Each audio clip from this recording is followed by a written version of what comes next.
Individually, my goal of playing pro for as long as I can, I was like, I got to go now. Like, this is my best shot.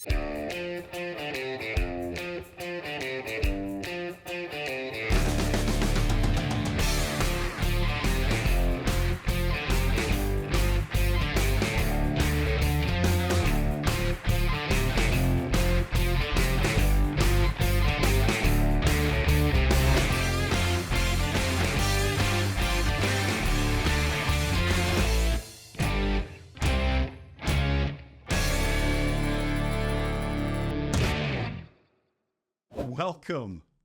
We're so grateful to have Eric Mika, Mr. Eric Mika. Mr. Eric Mika. And he stands well above me, so I'm not going to pick any fights with this young man. It's good to have you. You're a football guy. You guys beat up on basketball players in rec leagues all over the world. That was rec leagues. Oh, I could tell you some stories, brother.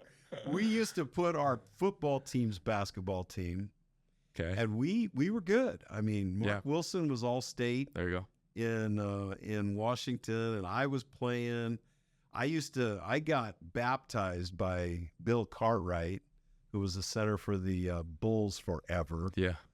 And we had other guys, Kent Tate. We had some good shooters. We felt like we could play with the Danny Ainges and Scott Runyas and even the Fred Roberts. When Greg Kite got out there, then it's equalized. We kind of met our match.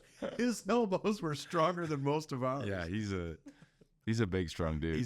Still is. I met him down in Orlando one summer when I was doing summer league, and that's a big boy. That's a football-shaped and sized guy, and that's why he did well in the NBA, right? Yes. And that was back when they were bruisers, and he was still. Well, someone had to take on Bill Limp. Exactly. Right? Someone had to match his level of dirty. I wouldn't call Greg Kite dirty, but he was strong. Yeah, very strong. He was strong. Super, super strong. And Eric, you were strong. I remember as a fan, and I've always been a fan, but your teams back at BYU were fun to watch. They were. Someone recently posted, we had a great run when I was reunited with those Lone Peak guys. Hey, you guys were called the LP3. The LP3, yeah. All right, Lace. Not as, we didn't have the year everyone was expecting us to have, but there's so many more variables than just, oh, yeah, we were good at high school. And then 3 years later, because of how missions lined up and TJ being in a different grade. You were the virtual champions, if not the best team in the country as a high school. Yeah, we were dubbed Max Prep, by Max Prep's the national champions. Public high school. Yeah. So most of the other schools that you're competing against were, they're Prep bringing schools. in guys from all over the place. Yeah, right? I think we beat that year, we probably played like 8 or 9 out-of-state games. Yeah. And probably beat 5 or 6 state champions, right? And you didn't look prototype basketball for a lot of the venues you went and that's the thing that sticks out to people. Like, they remember, like, yes, I was highly ranked.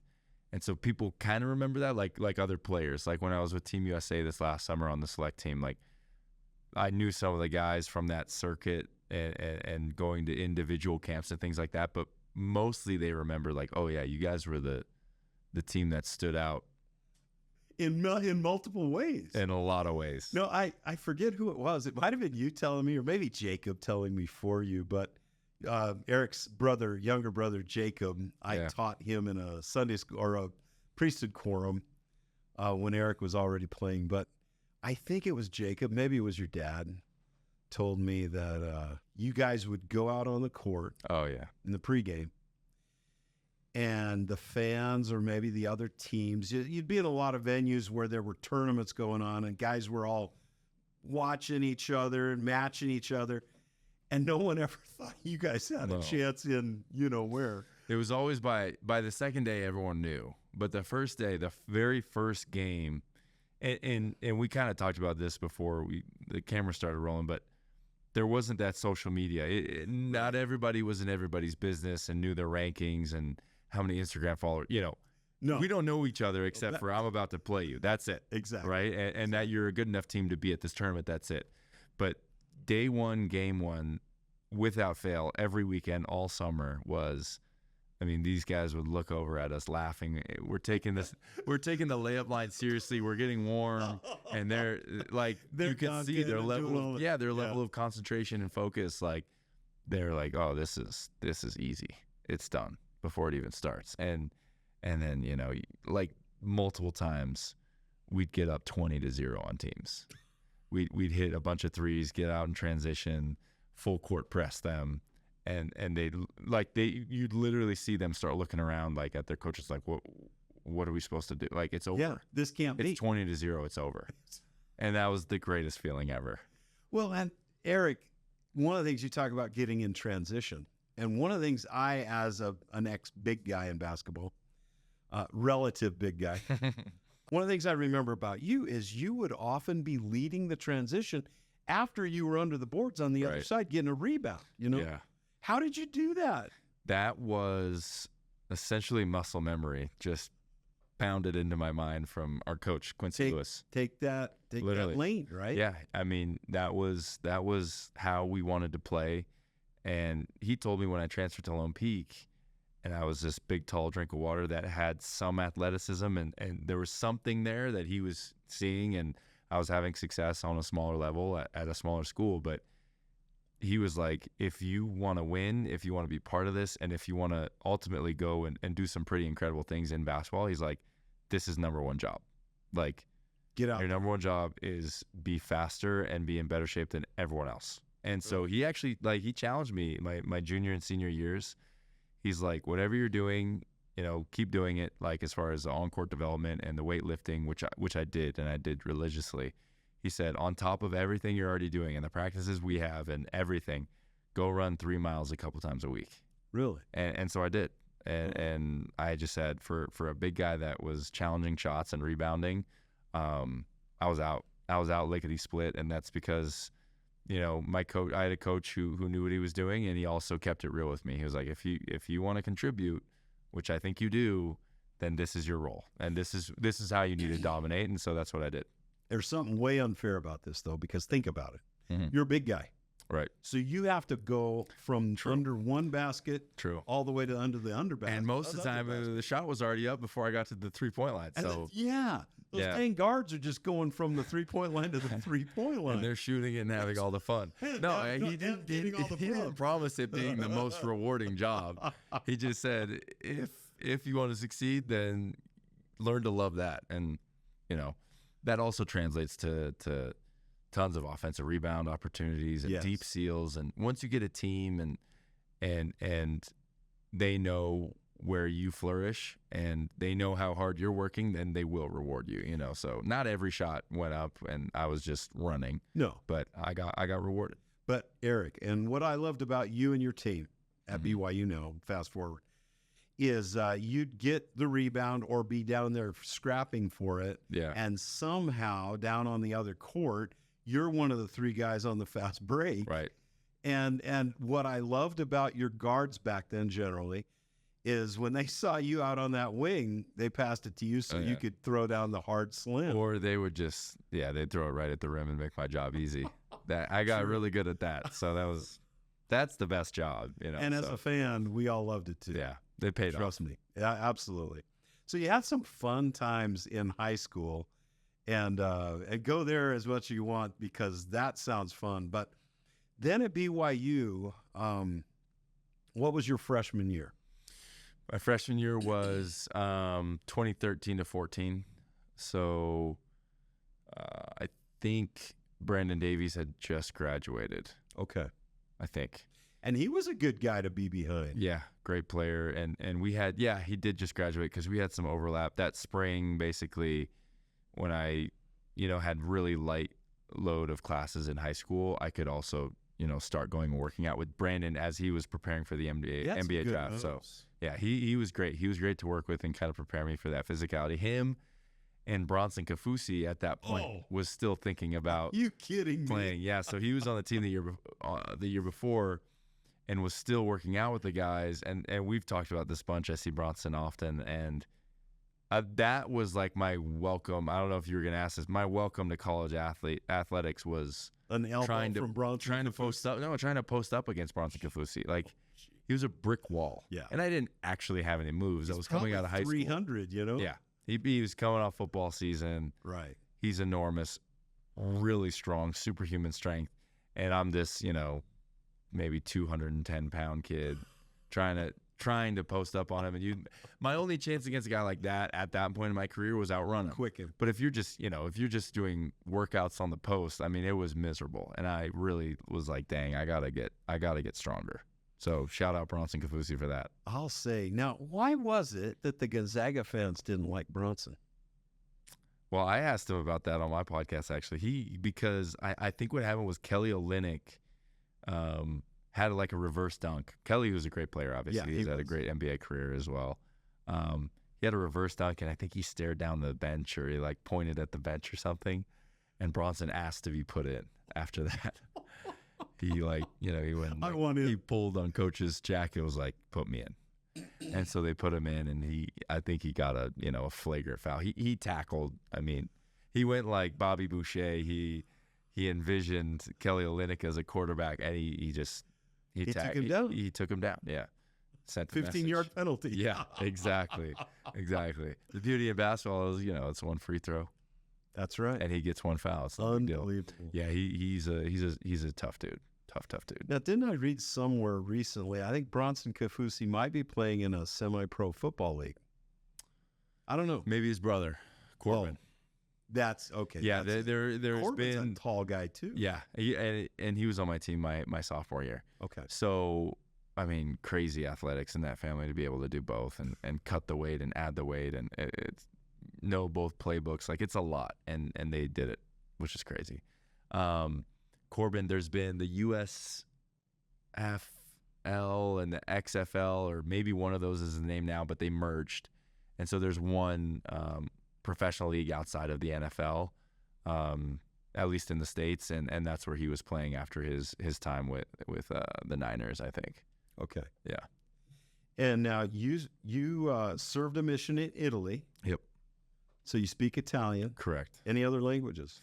No, unfortunately not. I grew up speaking a little German, took it in school for a long time just because my dad speaks it. And sure.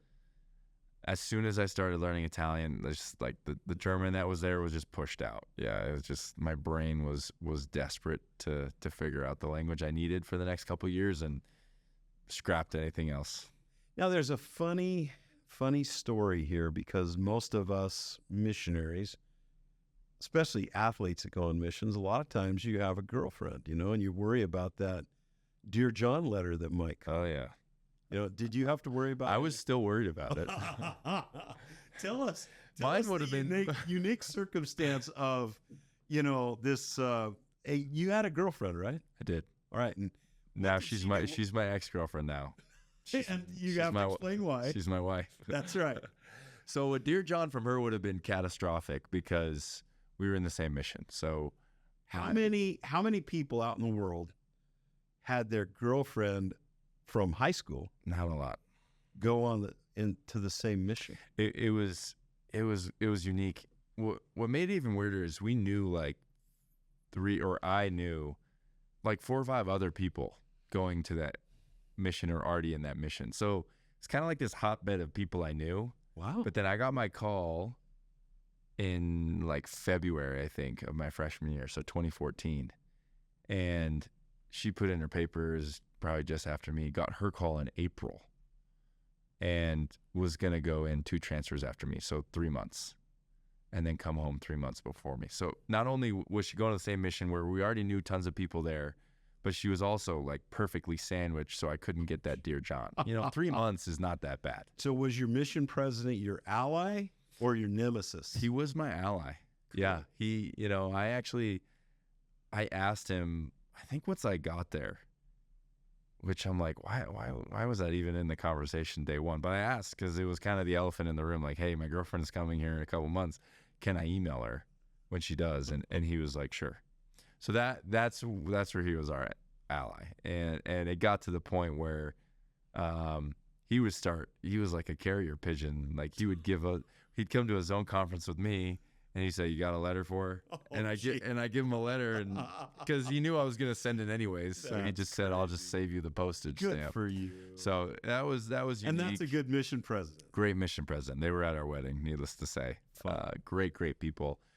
It was unique. It was tough as a missionary because you just want to focus on that, what you're out there for, and so people asking you about stuff like that. You don't expect everyone to know who your girlfriend is, when you're on a mission, and if you have one. And that everyone did. Everyone did. Okay. Everyone knew, and so that's all people wanted to talk about, which got old. But it was also amazing because now we know all the same people from high school, from college, from our missionaries included, mission leaders included, members included. I mean, I did exchanges in cities that she had served and vice versa. So. And then we go back and we live in Italy. We both speak Italian. And again, we know all of the same members because we've been to state conferences with them, and they knew us through the other. So, it ended up being really special. Now, Eric, I served in Latin America. So I was in Panama, Costa Rica, Nicaragua, and Honduras. And the average stature there is a lot smaller than even Italy. Yeah. So I have some fun stories about being, back then I was 6'4". I don't think I'm 6'4" anymore. Might be 6'2.5" now. That's probably, I think you got me. But it was so funny. There was a day, Elder Romney was my companion, and he was a big football player from Texas. He's probably 6'2" back then. And we got to a door, and this house was literally made of sticks in Nicaragua. Mm-hmm. It had kind of a metal door, and it looked like if you pushed too hard, the thing would fall over. Huff and puff, and it's, But the people that lived in places like that were always just so interesting and fun and good, gentle people to talk to. But here's what happened. Romney and I, you had to clap your hands because you didn't want to knock. Yeah. And that was the tradition there. And so the door started opening, and we're standing there, and nobody's there. And then you look down, and there's this little girl. And she said, "Mommy, vienen los gigantes." Here come the giants. That's funny. That's awesome. And seriously, the door was probably, the top of the door was right here. So they're just looking at you with your heads cut off. Well, yeah, and she started looking at our ankles and then looked up, almost like she's looking up in the sky. "Mommy, vienen los gigantes." Eric, you're at a legit 6'10". Yeah. You're a little bit taller than the average Italian. My gosh. How did they respond to you? Well, the funny thing about Italy is it seems the farther south you go, the smaller they got. Okay. So being in Sicily, as far south in our mission, in Italy that you can go, there were some little people. So you were among the mafioso. I was. Wow. I was. That's interesting. And I tell everyone this one story, well, just not even a story, this generality, which was I was almost treated like, not to the point when I was in China, that was like I was an alien. I was a foreign. So they looked at you weird? No, like they've never seen anything like me. Wow. Right? Yeah. Italy was almost that level, and there's multiple times Did they think you were German or American? They did. They almost talked about me like I was a show horse. I had an Italian companion, and multiple times people would just come up. Did he play? Oh, he thought it was hilarious. People would come up to him and they'd start almost like rubbing my shoulder and talking to him like, "So who is this? What is this? What breed? Does he speak? Unbelievable. Like, and then I'd start speaking Italian. They were like you shocked them. It speaks. Yes. Like it was wild. Like they couldn't fathom like someone as big and as fair as I am, compared to them, and it was fun. I mean, because they're just the happiest, nicest people on earth, and so having an easy conversation started with them was awesome. We loved Italy. My wife and I have traveled there several times, and seriously, the people are wonderful. Yeah, and good to you, and they are. They are. Eric, you have a gift in that height, but also in your athleticism. Tell me, the basketball game has changed in even the last 10 years. Yeah. Look at, example, you were showing me the picture of Victor Wembanyama. Wembanyama, yeah. Wembanyama. Yeah. And a fascinating rookie in the NBA now, right? Yeah, he's very unique. No one's done what he's done, but he's kind of going to become the norm. He's the picture perfect guy that they're starting to look for. That's why, again, you and I sort of alluded to this earlier, like the rankings and the draft boards and the interest from universities and high schools and professionals, the age is getting younger and younger, because it's like they're this natural selection now. They're trying to find the Victor Wembanyamas before they even become Victor Wembanyama. So, they're scouting fifth graders who are projected to be super, super tall and have some coordination. So he's extremely unique, but that coordination. Well, he's coordinated. Parents. I mean, it's coordinated, like, for his height at that age, he can still move. He's not awkward at that age. So, let's start watching him. It's just crazy. So the game has shifted because you have guys like him that look like him that are going to be on every team. He's not going to be one of one very, very soon. But they can handle the ball. Yep. They can shoot from all over the place. He's as good. He's probably a better defender, exterior and interior. I mean, the numbers at least say so, than Rudy Gobert. Wow. I mean, maybe he doesn't anchor a defense and he's not as vocal. Well, he doesn't have the weight yet, but that goes exactly. with age. But he had more block shots. He had more steals. He had, better rim protection. Like, that's the facts. And then he can also shoot, not like Steph Curry, but he can shoot like a slightly above average NBA player. So you combine those two things, I mean, it's just ridiculous. I was watching Laurie Markkinen? Yeah, or Lowry. Lowry, okay, Yeah. yeah. And he did a turnaround jump shot from a couple of feet behind the three-point line and swished the heck out of it. And I say, how does a 7-footer do that? I think we've just reached, like, the maximum amount of skill, right? And like, he had a guy in his face. Right. So you have,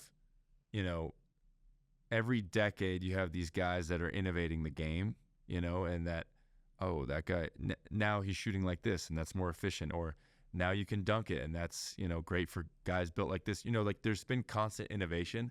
I don't think there's any more innovation. Like, maybe Steph Curry was like the last wave of, like, innovation for the game.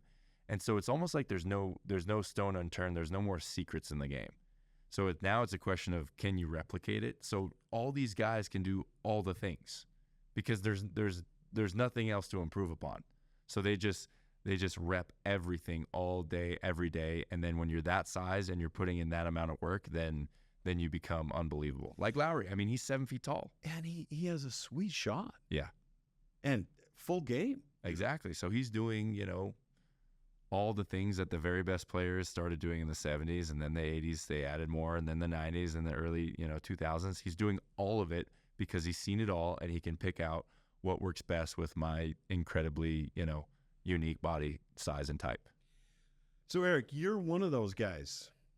You're only 6'10". Only 6'10". Short arms. But my heavens, you can run. Yeah. And those short arms have some power behind them. Yeah. Greg Kite didn't have the longest arms either. He did not. But that's why I probably would have fit in better in Greg Kite's era than I did in my own era. But seriously, Eric, you have all those same skills.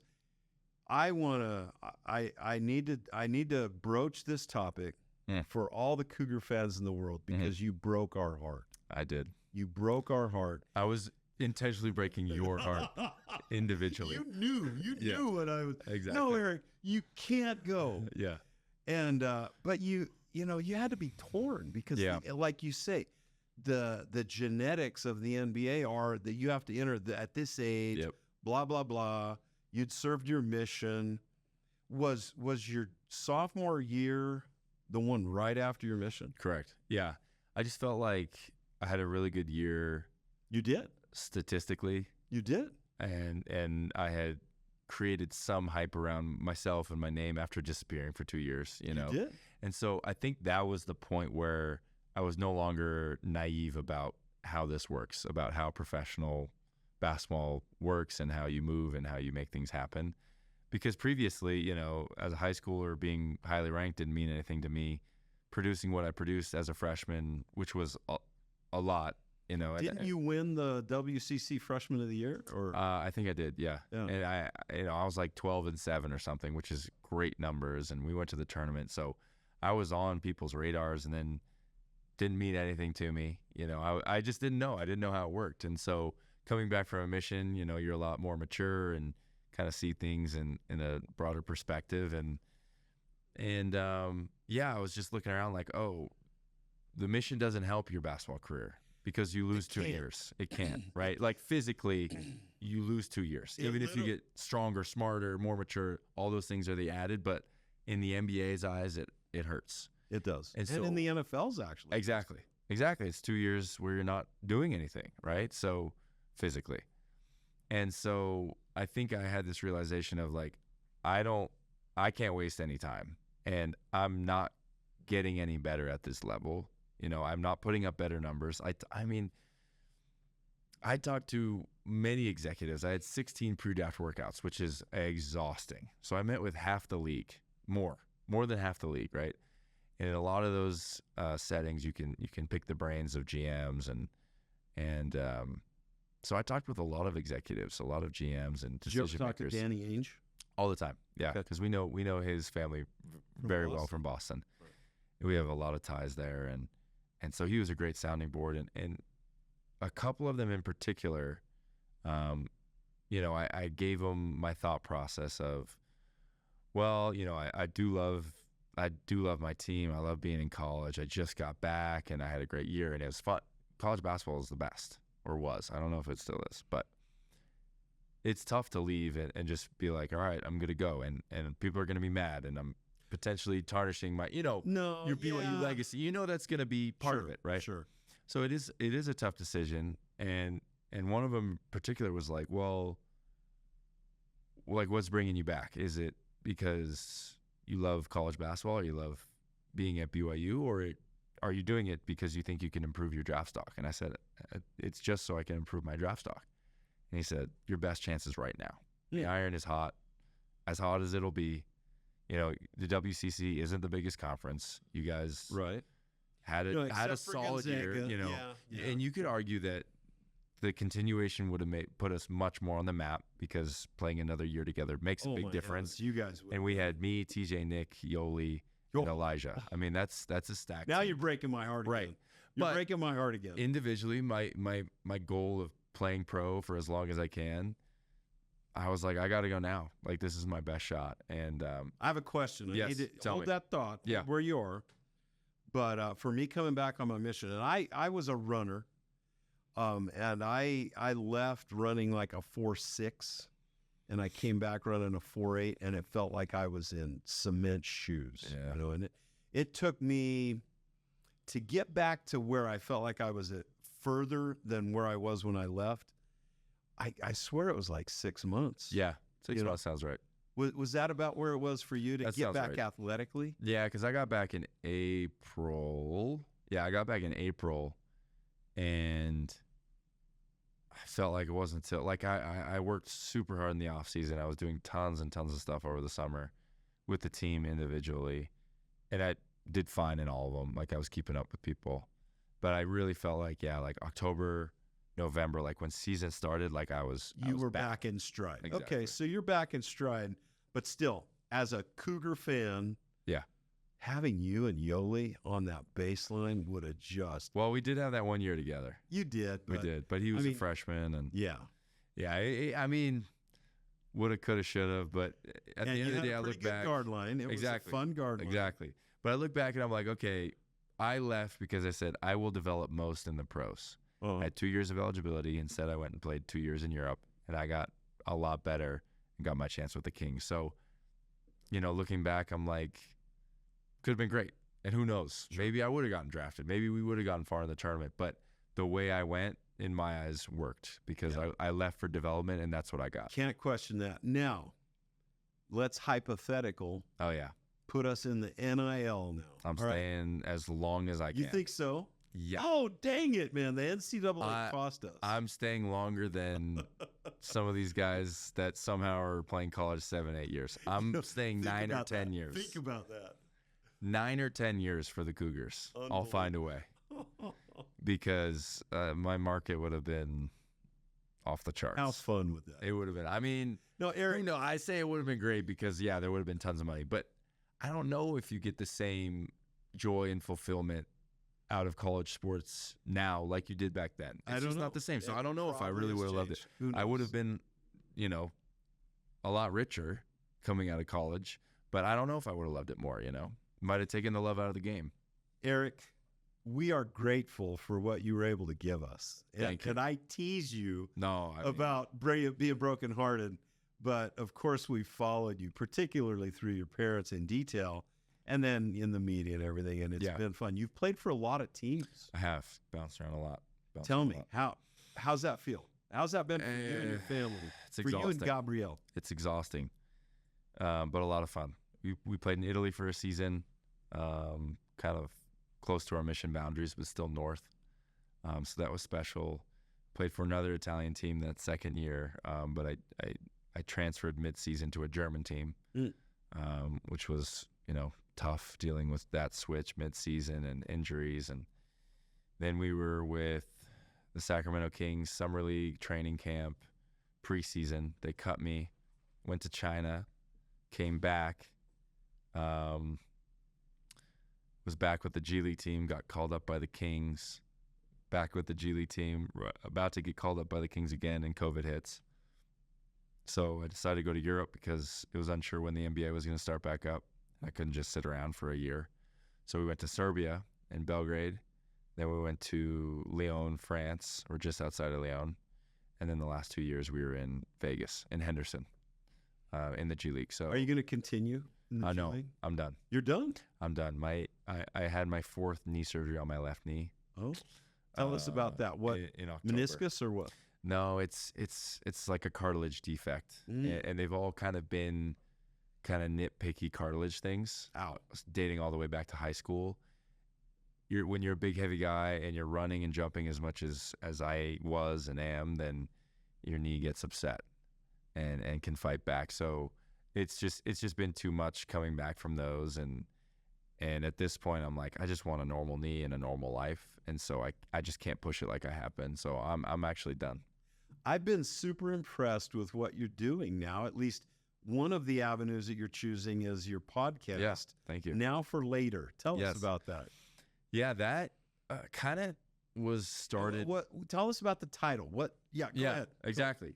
Well, I was hurt last season too. I finished the season on injury reserve, or 2 seasons ago, I guess now.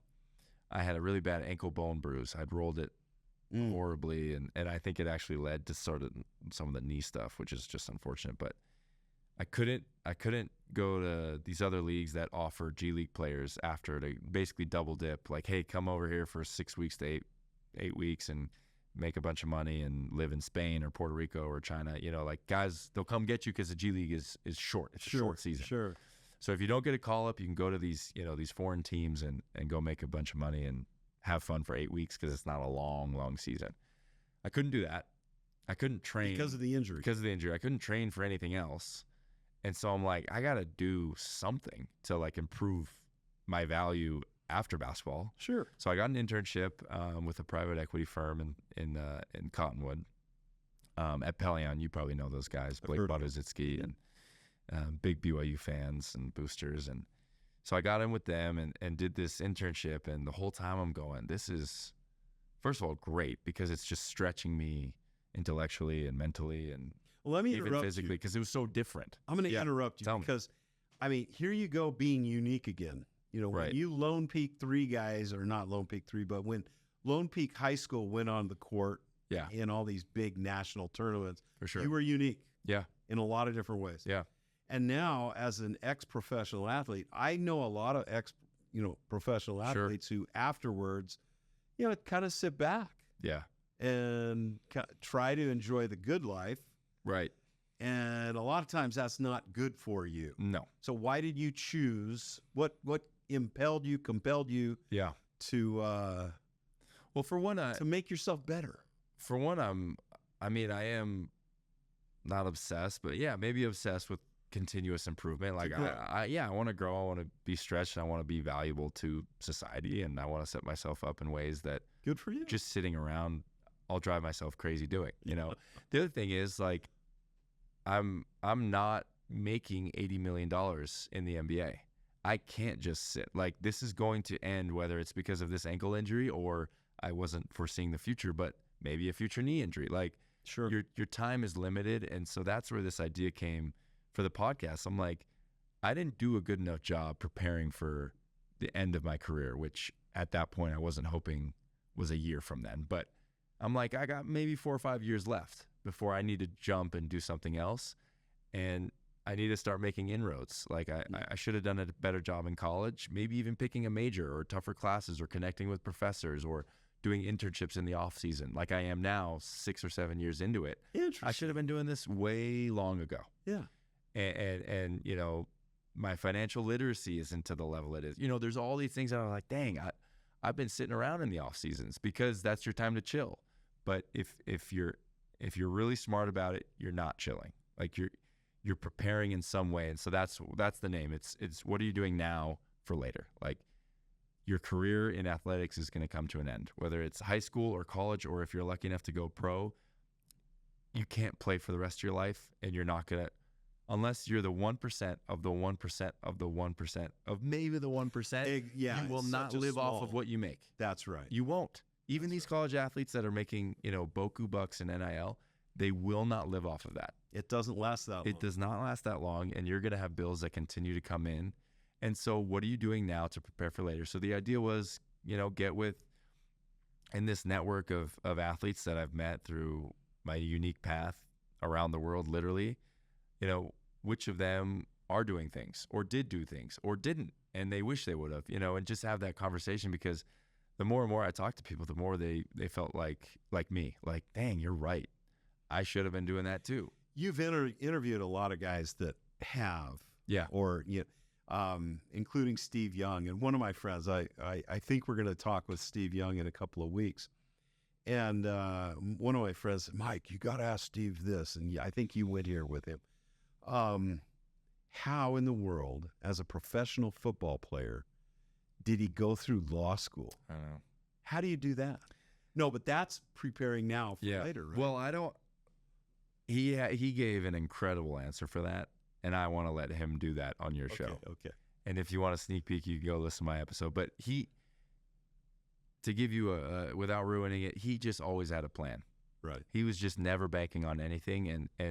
But to your point, like, to do that while you're a star, imagine, makes you pretty unique, and that's why he's gone on to do some really cool things, because he just doesn't think like most people. I was thinking, as you were telling me, that you'd be that 8-year veteran at BYU with the NIL. Yeah. I wanted to tease Steve Young. I didn't talk to him much back then, but I saw him every once in a while. And when he was a backup to Joe Montana, it felt like he was there forever. Yeah. And so I told my friends, I said, man, he could do this till he's 50 years old. Right. That's the thing about football, though, man. You got to be ready, because someone is going down tomorrow. Yeah. And he was ready. If not today. If not today. But he did. He was ready. He was learning that whole time. Yep. And I love, Eric, that you are taking advantage of the things. You talked about the network of this circuitous network of people that you met around the world. Sure. And what a great resource. No, and that was, I looked at this like, what do I have to lose? I love talking. I love connecting with people. I have an interesting network, and it's a project for me. You know, it's something, sure. It's a creative outlet, which a lot of my guests talked about, helping them on the court or on the field, and either best version of themselves. Exactly. I mean, they had something else to tie into. And that was, I think, the biggest realization was, dang, yeah, I've missed out on some internships and whatever, but like that stuff actually is always there. But what am I doing for my mind? What am I doing for my outlet, my creative outlet? How am I connecting with myself and building this identity that's more than just basketball? Because when it comes to an end, that's the biggest piece that most people are missing. And these 2 little crumb crunchers that you're raising are keeping you busy too, right? Yes. Yes. They're busy. So we have a 2.5-year-old boy and a 1-year-old. Basically, he turns 1 at the end of the month, and so they're really close in age. And they're busy. I love it. They're busy. You just moved recently back up to Utah from Las Vegas? Yep. What part of Utah are you in? So we're over in Lehigh, kind of like right next to that new Primary Children's on 2100. Yeah. Close to Saratoga Springs. Mm-hmm. We've had that house for a couple of years now, and we've just been in it in the off season. So we've had it for 4 or 5 years. We've only lived in it for about a year. So we're excited. You know, we're finishing the basement. We're doing something in the backyard, and we're putting pictures up of ourselves for the first time. Like, it feels like it's actually our house now. You're actually in a home you can punch holes in the wall. So exactly. So we're just letting the two little guys run amok, and it feels great. I mean, we love Utah. I don't love the cold, but this is the best time of year, and we're around family and friends because, you know, my parents are still here. Her parents are 5 minutes from mine, so it's great. I love my wife is such good friends with your mom, Sue, and they've ridden horses together and things. I shouldn't say this. This is going to sound funny, but your dad's always been an enigma to me. He's pretty quiet. He's an enigma to everybody. He holds his cards close to the vest, right? He does. He does. He, you know, until you really get to know him and can kind of get him to open up and see his goofy side, he's not going to give you much. I've seen that almost a couple of times, but what I was going to say is you were talking about mentors or learning financial stuff. I can't imagine, you know, your dad, he's got to have, with all his experience at Bain. He's got a lot of ideas. I'm sure. It creeps into the basketball. Does he share it with you every? Yeah. It creeps into basketball. You just got to go ask him, you know. I always tell everyone, you know, my dad's a very, very smart guy. I think I've said this on my podcast too before. You know, when you're a kid, and even when you're a 29-year-old man, you don't want to listen to your dad. You don't want to, you don't want any advice. You want it to come from someone else, right? But I remember my freshman year, I was struggling from the free throw line, and in high school, I basically had this rule with my parents, like, we're not talking about basketball. When I'm home from a game, from practice, basketball is not a discussion we have because it's all I do, and I just want to be normal and have a normal relationship. For you. Well, that's smart. And they respected it, which was awesome. So we never talked about it, and it kind of crept into, you know, until maybe I became pro. We just had a normal father-son and mother-son relationship. And I remember one time, though, he did say, hey, listen, I've been doing some thinking, and I think doing this one thing will help your free throw percentage. Unsolicited. Yeah. And I was like so bugged because that's a touchy subject. No one wants to know their talk about how bad they are at free throws. It's like telling me how to putt. Yeah, it's the easiest, supposed to be the easiest thing. And so I'm already in my head about it. And I'm sure I was rude about it. I just said, Dad, you know, you never played. You know, you played church ball. Like, you don't know. And I'm so bugged that he would come into my domain, you know. And the next day at practice, you know, I stay after to get some extra work, and one of the assistant coaches, Tim Lacombe, comes up to me, and we're talking about my free throws. He goes, hey, I really think if you do this, I've been noticing if you do this one thing, and it was the same thing my dad said. And I was like, gosh dang it, I'll never tell him this. You got it. You didn't I did. Okay, you did. Maybe like 2 years ago. Yeah, okay. Yeah. Years later, I was like, you were right. Hey, Dad, guess what? You were right. Even though you aren't a hooper, you knew. I love that. So, yeah, he's a smart guy. For all the dads out there, Father's Day is coming up here pretty True. quick, although this will come out afterwards, I'm sure. True. What a gift for a son, even if it was years later, to come back and share that. He heard me come back with my tail in between my legs. And how did he respond? Did he say, I told you so, or put his arm around you? Probably a little bit of both. Bottom, okay. Yeah. He's a competitive dude, you can tell. He is. Yeah. You know, when he, you know, he's a super intelligent guy. And yes. So he's all about process and what's the logical move. So I think when he decides he wants something or likes something or wants to get into something, you know, he's all in. He's not gonna half do anything, right? So yeah, definitely some competitive spirit, you know, trickled down to the rest of the family from that.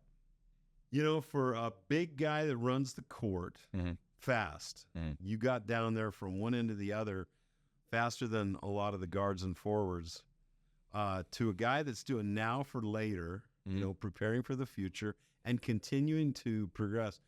Eric, you've been an inspiration today. What else, if anything, what are your final thoughts regarding basketball, your experience at BYU, your mission, your life experiences? What would you like to share with us?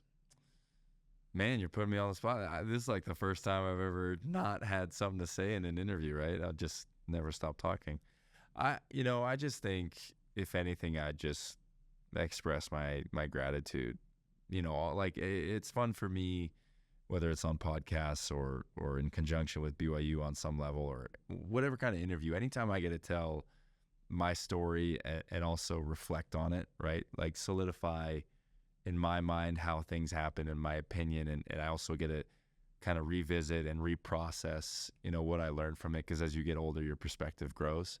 I've just been so lucky, like the people that have been put in my life in this strange world that I'm navigating, unique to me, that I'm navigating. The mentors, my family is a given, right? But also the mentors and you have some great brothers and sisters. Yeah, my brothers, my sisters, my in-laws, my parents. Love it. My grandparents, the support from them, and then also the connections and the friendships that I've made every step of the way. Lifelong friendships and business partners from high school, right? And that date all the way back to middle school, and best friends from college, and people that I keep in touch with weekly, that I played with professionally, that are from worlds that are opposite of mine, that otherwise I would never meet. I'm grateful for those things, and I think that's what I'm kind of most benefited from, and what I think will hopefully set me apart in whatever I do next is these incredible connections and lessons that I've learned from people that are so different from me, and finding common ground, and just constantly improving, learning from all those people. I'd call it an ambassador. In our social media world, they call themselves influencers and things, but you're an ambassador, and I love what good you're making efforts to do. Keep it up. Thank you. And let's keep in touch. Check him out on Now for Later, his podcast. I've seen it almost every week, but I know every once in a while we have to take a couple. There's been a drop off. I've been busy trying to do all this other stuff, moving home, and we're gonna finish July 15th, I think, is our 1 year mark. So we're gonna try and finish with a bang. You've talked to some very interesting people. Oh yeah, and I've tuned in a couple of times. So thank you. No, thank you. And thanks for showing up here. Best of luck to you, Eric. And, thank you. I know a lot of us Cougar fans have had that curious question, like, dang, why couldn't you have hung around? I know. Now that the NIL is here, pay me I guess $2 million. Well, I know, but we all better chip in to help keep the future Eric Mika's around. Yeah. Thank you, Eric. Thanks, Mike.